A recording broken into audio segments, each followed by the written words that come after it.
In the previous videos, we saw how we can work in ZBRUSH in 2D and in 2.5D and in 3D. Now, in this video, we're going to concentrate more on the 3D aspect. And this one here was a sketch that we created in the previous video. And also in the other video, in another video, we created this kind of a 2D image, but with a 3D feel using the 2.5D brushes. So we saw how we can work in many different ways in ZBrush, but probably the best way you can work in ZBrush is with the 3D. So we're gonna start with this video to explore more about the 3D. And you can create really complex scene here or just work on one single object, depends on what you need to do. Now, if you go in the Lightbox and in the project folder here, you can find the demo projects folder, and here you can have a better understanding of what you can do in ZBrush. So work on a single object, which could be a character, an animal, a weapon, or whatever. Or you can, for example, create something really complex, like an assembly of many different subtools. Now, we learned that in ZBrush, the objects are called tools, and they can be composed by many subtools. Now, you can see that this is a pretty complex project, but essentially it's just a combination of primitive shapes like cylinders and cubes and spheres and so on. So if I scroll here in the subtool, you can see how many of these subtools are there. So this is a really complex project. Now, by the way, you can also increase or decrease the number of subtools that you can see in the subtool palette. And you can also work with different visualization, because we saw that we can, like a layer, turn on and off a tool using that little eyeglass button on the really right side of that. And I'm also going to explain to you the meaning of all the other buttons that you find in a subtool. But essentially, you can work with visualization and have like something hidden in one visualization like V1, and in V2 you can hide and other stuff, and in V3 you can show and hide and so on. So you can customize different visualization also from there about the subtools. Now I'm gonna get back to the Lightbox. Again, you have also the possibility to open recent projects there, and I want to open project that we already used before in the jewelry folder, which is kind of this like incomplete engagement ring. So it's missing the rock on top there. So this is what we're gonna do here. We're gonna create a subtool and assembly, something which is not so complex like that drone that you just saw, but you know, something simple to get started with. So these are, again, basic lessons that will get you from the base level of difficulty into more advanced levels. But we're gonna go step by step. And in this video, we're gonna concentrate a little bit more on the subtool and work with the importing of a 3D object, and we're also gonna see more about other features of ZBrush.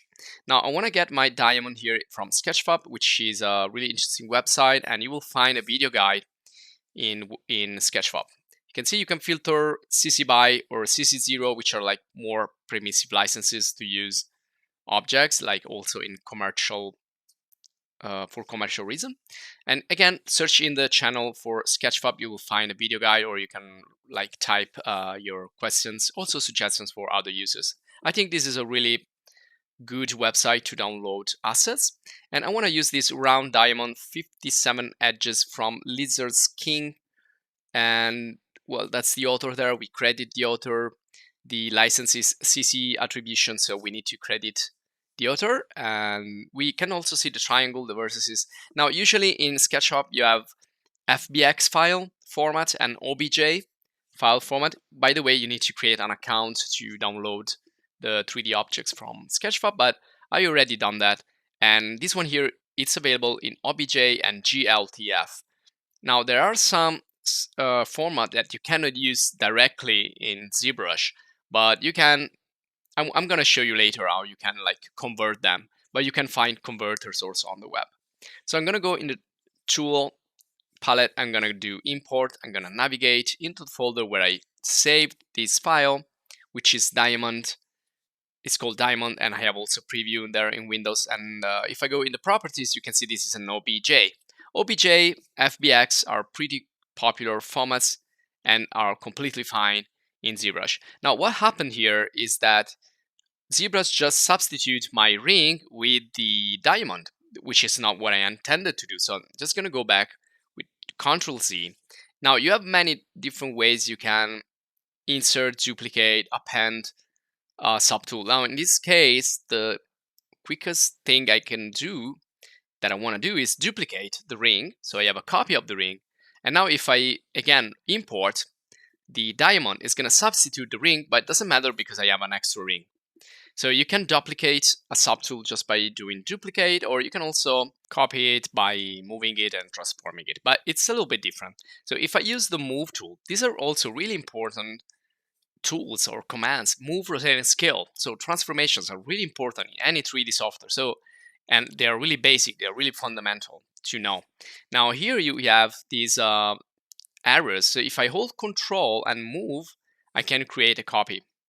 This is another way you can create a copy, but you can see it's not creating an extra subtool. Everything stays in the same subtool. So it's not always the good way to do this. So I can continue to control and move and create copies, but they're all gonna go on that subtool right there, which is not the way I want to do this. So this is just to show you that you can also copy things in other ways. You have different ways sometimes to do the same thing in ZBrush. Now I'm gonna import again the diamond on the second ring that I created, and now I have everything I need. So I have the diamond mesh, I have the ring mesh, and I have also like the support for the diamond, which as its a technical name there. You can see them. So you can also rename if you want the subtools. You can change the selection using the arrows. You can also change the arrangement from the top to the bottom. You can move them to the top to the bottom. Now I'm gonna move this diamond right in the place where it's supposed to, supposedly. And also you can see here you have other gizmos you can use. So for example, here you can unlock the gizmo if you press Alt, and always read the little tips that are gonna appear. So you have move, rotate, and scale there on the top of the interface, which is essentially the transpose brush, which is another brush. Everything in ZBrush works with brushes. So if I press B, I can open up all the brushes. If I press T, you can see I also have different transpose tools. So this is again one of the most important probably to assembly and arrange a scene with different objects.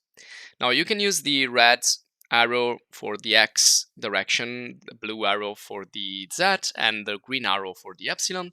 You can also scale using a one-dimension scale.